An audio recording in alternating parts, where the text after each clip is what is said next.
In studio with the spotlight, Sarah Lucero. Thank you, Lorena. We are Dos Latinas, and we are so excited to bring a really special guest to you today. Her name is Irene Rosales. She is from the United School District in Laredo and a recipient of the San Antonio Nursing Consortium's Award for Nursing. Amazing. Congratulations. Thank you so much. That was really a surprise for me to receive this award, but I have to give thanks to Dr. Alvi because she worked so hard since December all the way through the day that it was due in January. And I was very surprised that I was nominated because this is in San Antonio, not in Laredo. So for me to be selected as one of these recipients, I'm elated. I'm still very thankful to her. Especially for 2020, that was a tough year. Exactly. And see, you just never knew. They picked Exactly. you all the way from Laredo. And Arlene came from Laredo right here at Bonita Productions because we are going to get to know her a little bit. So I want you to tell us a little bit about Arlene, especially being from Laredo, Texas. Okay, my name is Irene Garza Rosales. I was born in January 15th, 1956, to a very poor family. We were happy even though we were poor, but we did live in a dysfunctional family because my father was an alcoholic, and we did experience domestic violence practically every day. We had a house that was very disarray. There was holes in the ceiling, the sides, and the floor. And when I would sleep at night, I could see the stars because, there was holes all over. But we were still happy, even though, we all slept in the same bed, 6 sisters and 1 brother. But it made us comfortable to be together. And you say you would sleep at night and see the stars. You are a dreamer. So that was part of what helped you see your future and go for a future that was different from what you knew growing up. Exactly. And they would always call me at school Mona Lisa because I was always real quiet and I was always dreaming. I always wanted to have the best. So, there was no TVs because we never had television. And if we did, my father would, sell it or whatever. So there was nothing to compare what we had with better things. But I just wanted to do better for myself. Well, and Sarah, that's just to show you that there's millions of people out there that, are like your story, that are experimenting a little bit of the violence, the abuse, Exactly. The need of, wanting to have better things. And Exactly. the beauty about you, Arlene, is that you were a dreamer and you definitely made a dream come true. Yes. So you did not give up, no matter what the circumstances was, no matter how hard it was, no matter how, the violence was or the tough. Sometimes they say, sometimes the poor people, live better because they are full of love. They are Yes. full of support and they are Exactly. full of joy. A lot of times, money is not everything. Exactly. Because I know of many, many families, out there that got all the money in the world, but they don't got what really matters. And what really matters is the union of the family, Exactly. the love, the commitment, Yes. the support. And obviously, no matter how tough it was for you, Arlene, today you are sitting right here at Bonita Yes. Productions because you are sharing your story about how you made your dream an accomplishment. So I want you to tell me, what was the first feeling when you received that email saying you are a winner? I couldn't believe it because I said maybe they sent it to me by mistake. And maybe it should have gone to somebody else that it was more worthwhile than, that what I've done. But I have, most of my life I have committed to the community. So I have done so much. I have gotten many awards in Laredo, but this is San Antonio. This is San Antonio. San Yes. Antonio is big. Exactly. It's a big community. So- What do you think, Sarah? South Central, that's a lot of area that you're talking about. Now, did you always see yourself going into medicine, going into nursing? I always wanted to be a nurse since I was 6 years old because this nurse came to my house. Since we were poor, she brought food and clothing to us. And I saw her compassion, the love that she had for the family, even though, she was a stranger to us. And so I wanted to give back to the community when I grew up, and I wanted to do, she was a great role model. I wanted to do what she did. Even though I don't know what her name is or what she looks like or if she's even around anymore, but I thank her because this is why I have this dream now. I mean, of helping the whole community.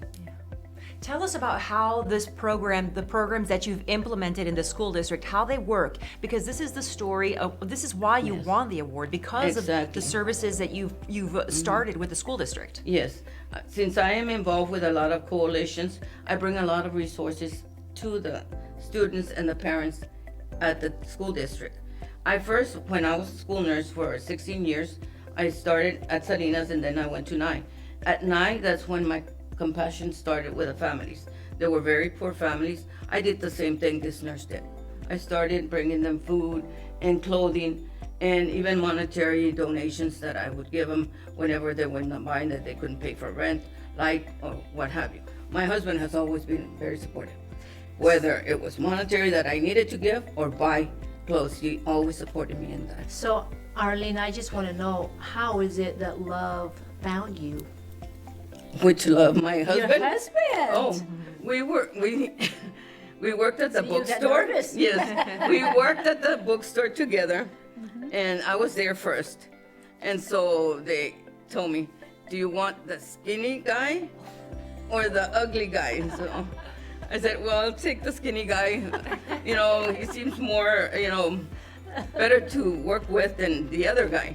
So that's whom they hired. And so we met there, and So you chose them to be a part of the bookstore. yes, exactly. They told you want the ugly guy or the skinny guy. You took the skinny guy. Yes.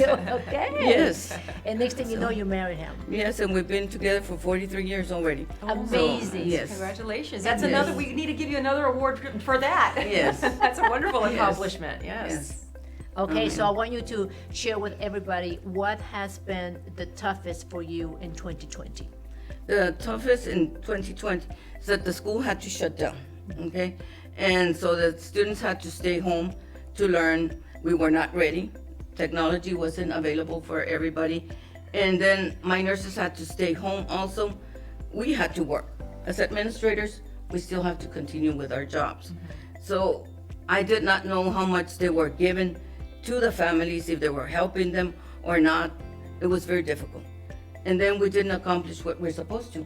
All of the state mandates, the screenings, all of the tasks that we have to provide to the children.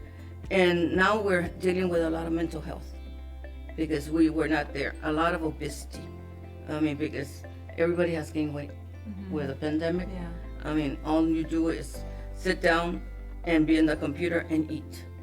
So it's been very difficult. So we're gonna have a challenge this coming school year. Hopefully they can come back in 2021. But yes, it has been, A tough challenge. yes. One thing that you implemented that I think was very interesting at a school district K through 12 was telemedicine. Correct. Right now we're piloting it in 6 schools, and we have a partnership with the Gateway Community Center. And this I have been wanting to do since 5 years ago. But this came about because of the pandemic. It was a great opportunity. Gateway started using telemedicine with their patients. So when I went and approached Mr. Elmo Lopez, he was elated because he said, "Hey, we can grow a partnership here. Like, hey, let's see how we can work it out." So my administrators were, acceptable. So they decided, yes, we can do this. And so now we're gonna have that telemedicine that the nurse is going to assess the student, have the capability of running flu test, strep test, and the COVID test to see if what is ailing them. We call the Gateway Community Center. They connect to a provider. Provider connects mom and us to that patient so that they can diagnose and give that prescription. By the time the parent comes in to pick up the child, they just go to the pharmacy, pick up the medication, and hopefully the parent can find someone to take care of that child. So that, everybody wins. The parent won't have to lose that much work, and the child can come back sooner to school, and the district gets their ADA, their finance, Yeah. because it's So tough. Arlene, tell us a little bit about Laredo. So Okay. Laredo is a very important city. Oh, yes. It's a very important point. It's the largest import. It is the largest import-export, Yes, okay? yes. So how is Laredo? We're growing exponentially. I mean, it's constant. We have so many tractor trailers, but if we don't have that business, then Laredo would have died. So, I mean, we welcome them, but yet we still have to be worried about all the traffic that there is, the safety, all the people, like right now, the migrants coming in. And I feel for them, yes, but we can't take care of everybody. We need to take care of our own first, and then worry about other countries' children and, families. So that's tough. Do you feel Yes. Laredo is bouncing back from the pandemic? Somewhat. They, like the governor just opened up all the businesses, and even the school system was hurting because they don't give you the money right away that you lose. And so the businesses were shut down for a long time. So some of them did lose their business. I mean, a lot, especially downtown, a lot of the businesses are closed right now because of that situation. And the bridge has not been opened. It's only for those that work, but like the people that come and help others to clean their homes and all that, they're not allowed to come in. And so, yes, they have lost a lot of revenue because of that. It's been a tough year. It's been a tough year, but you know what, Irene, like they say, 2021 is the year of hope, and people are Exactly. getting, their vaccinations now, so it's going to Yes. be nothing but just moving forward. There's Yes. no going back. It's just going forward. All right, so what are your plans for the rest of 2021, Well, Irene? what we're doing right now, we've been vaccinating. We've had 12 vaccination clinics already. We've vaccinated thousands of people. What I'm trying to do is vaccinate as many as possible so that we can bring the children back, bring the teachers back, that they feel comfortable, that they're safe. I know there's not a vaccine right now for the children, but if we can create herd immunity among everybody else, the grown-ups, then maybe we can bring them safely back to school because they need to be back in school. That's important because, like you're saying, now we're having a lot of problems with depression, and we're having kids. Exactly. Kids need to be with their friends. Kids, Yes. Kids need to be The doing socialization is the not there. outdoor. The Yes. socialism is not there. So that's Yes. tough. That is a tough one. Sarah, how are you Exactly. dealing with that with your kids? But it's hard, you have to, they have to get out. There's Yes. got to be a way for these kids to interact with other children Safely. safely. Yes. Yeah, it's really hard on Yes. them. But, we thank you for being so proactive and what you've been doing and what you do to, make that happen, Yes. and happen as soon as it can possibly happen, as you said, safely. Exactly. It's exhausting. Let me tell you, because like yesterday we had a clinic. We gave out 600 vaccines. And I mean, we're there in the heat, and the poor nurses are outside vaccinating people because it's a drive-through. I'm preparing the vaccines for them, and I'm taking care of all the other business that has to be going on so we can have a successful event.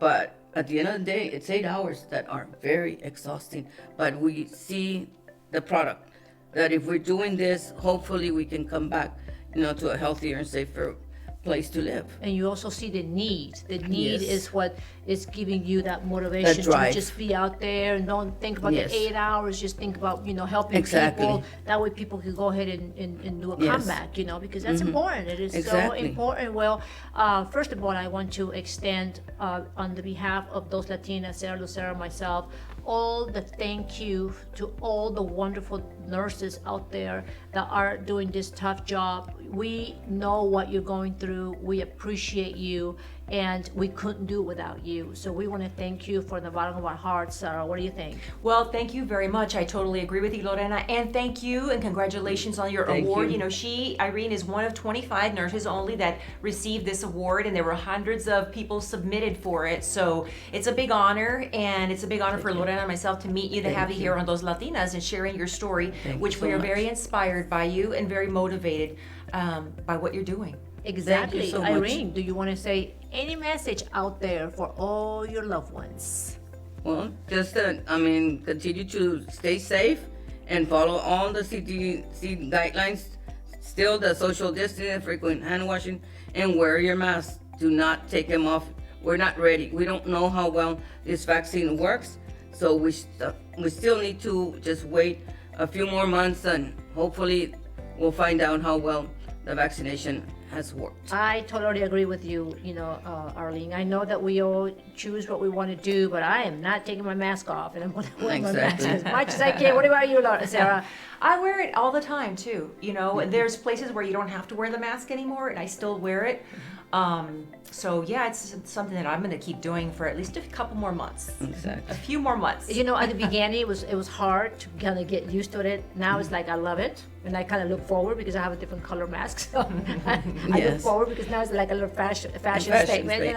Plus, it keeps us safe. Exactly. Well, thank you so much. Congratulations on your Thank you. award, Arlene. We're so proud of you. Thank you. We are so grateful, and my respects for you and your entire family, your lovely husband that is right here in studio at Bonita Productions, that you could just tell that gentleman just loves you for who you are. He takes me everywhere. Supports you, takes you everywhere. Everywhere that I you get and myself him, involved, he's there for He's me. there for you. I mean, Yes. we couldn't do without, the loved ones in our lives, So thank you so much. Thank you for watching Those Latinas. And please follow Arlene. She is here in social media. And if you are from Laredo, please reach out to her for any concerns, any questions. And if you know how, if I have any questions about the vaccine, Yes, knowing exactly. how to go get help for vaccine, right? So Yes. right now, that's the biggest topic. That is the most important thing, and that needs to be a priority for all of us to go get our vaccine so that we could continue walking forward with 2021 with hope. Thank you so Exactly. much Thank for you. tuning in with Those Latinas. Hasta la vista.